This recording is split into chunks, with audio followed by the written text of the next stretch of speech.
세계 방산 시장에서 한국과 독일의 수주 경쟁이 치열해지고 있습니다. 한국 현대로템의 K2 흑표 전차가 노르웨이의 차기 전차 사업에서 독일 레이파르트 2H과 격전을 치를 것이라는 보도가 잇따라 나오고 있는 것입니다. 지난해 11월 폴란드의 디펜스 24가 보도한 데 이어 이번에는 노르웨이 매체 TU가 비슷한 보도를 했습니다. TU는 12일 노르웨이에서 새로운 전차 독일과 한국전이 벌어질 것이라는 제하의 기사에서 독일 레오파르트 2H를 올겨울 한국 K2 흑표 전차를 만날 것이라고 전했습니다. TU는 또 올 겨울 동절기 시험을 비롯해 차기 전차 사업 선정 일정을 자세하게 다루면서 한화 디펜스가 생산하는 K9 에레나에서 한 동절기 시험에서 최상의 점수를 얻어 가지고 사업을 수주한 점도 소개했습니다.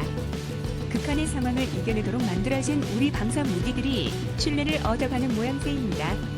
앞서 폴란드 매체 디펜스 24는 지난해 11월 노르웨이가 노후 레오르파트 2A4의 노를 대체할 차기 전차 선정을 고심하고 있는 가운데 레오파르트 2와 함께 K2가 검토되고 있다고 보도한 바 있습니다. 유튜브 채널 가장 많이 본 뉴스, 좋아요와 구독은 영상 제작에 매우 큰 힘이 됩니다. 현대로템이 개발한 K2 전차는 120mm 55구 경장 8강포로 무장하고 있으며 1500마력의 강력한 디젤 엔진을 탑재해 포장 도로에서 최고 시속 70km/h에서 50km로 달릴 수 있습니다. 생존성을 높이기 위해 적외선 활성 경보 시스템, 발전된 능동형 연막탄 발사기, 레이더와 적외선 스텔스 시스템, 운동에너지탄, 방어용 장갑 시스템을 도입했습니다. 사격 통제 장치를 이용해 목표물의 자동 획득과 자동 추적 임무를 수행할 수 있으며 전차 자체의 움직임과 상관없이 포신과 포탑을 움직여 목표물 조준이 가능합니다. 레이저 거리 측정으로 목표물의 거리를 계산하고 포탄이 날아가는 탄도를 예측하여 발사각을 조정하는 탄도 보정을 자동화시켜 정확도를 높였습니다. 안정성을 위해 복합 장갑의 폭발 반응 장갑으로 보호하게 됩니다. K2 전차는 길이 10.7m, 너비 3.6m, 높이 2.4m에 무게는 55톤으로 낮고 가벼운 몸집입니다. 자동장전 장치를 장착해 승무원은 3명 많이 탑승하며 한속거리는 450km입니다. 반면 레오파르트 2A7은 독일 KMW가 네덜란드가 보유한 레오파르트 2A6을 기반으로 최신 장갑과 시가전을 위한 특수 장비를 추가한 전차입니다. 120mm 55구 경장 8강포와 7.62mm 동축기관총과 12.7mm 기관총 등으로 무장했습니다. 화생방방호 능력과 화재 진화기, 파워패드하기, 열영상 체계, 전차장용 파노라마 조준기 등을 갖췄습니다.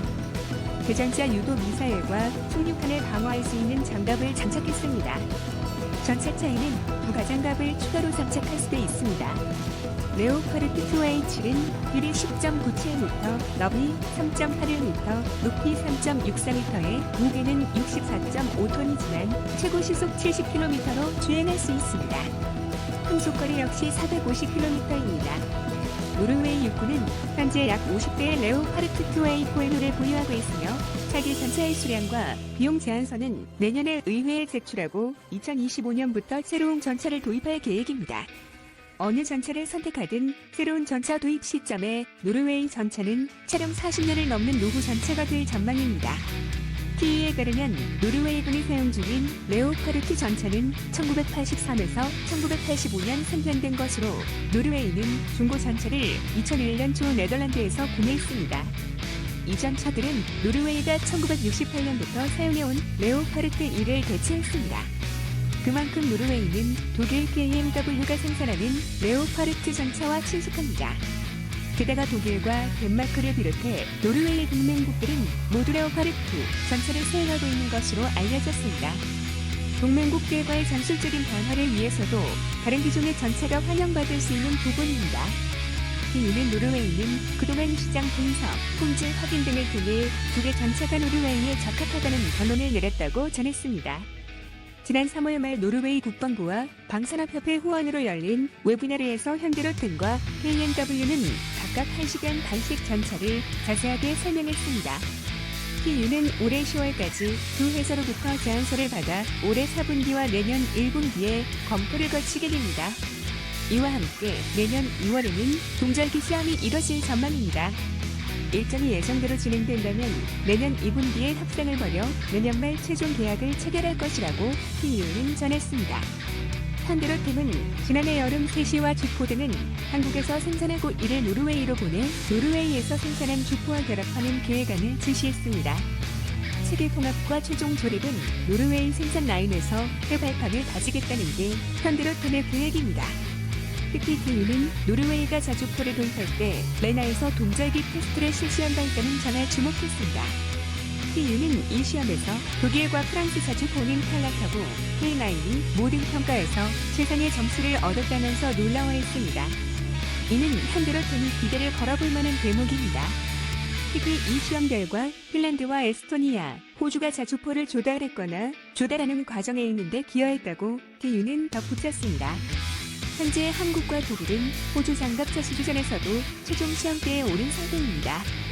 한국의 한화 디펜스는 레드백 장갑차로 참여했고 독일 라인메탈은 중형 궤도형 장갑 전투 차량 링스로 뛰어들었습니다. 호주 당국은 양사로부터 CG기 각각 3대씩 총 6대를 전달받아 성능 테스트에 돌입한 상태입니다. 한화 디펜스는 사업 획득을 위해 호주 철강사 비살로 이를 비롯해 현지 사업체 호주 EOS 외 이스라엘 엘빗, 캐나다 소시 등과 손을 잡았습니다. 팀 하나를 꾸려 경쟁력을 강화한 것입니다. 레드백에는 장갑차 포탑을 이스라엘 엘빗의 기술을 바탕으로 하고 호주 EOS의 원격 무장, 광학장치, 사격 통제 장치 등이 결합된 호주 버전의 T2000 모델이 탑재될 예정입니다. 30mm 주포와 7.62mm 기관포 등도 장착됐습니다.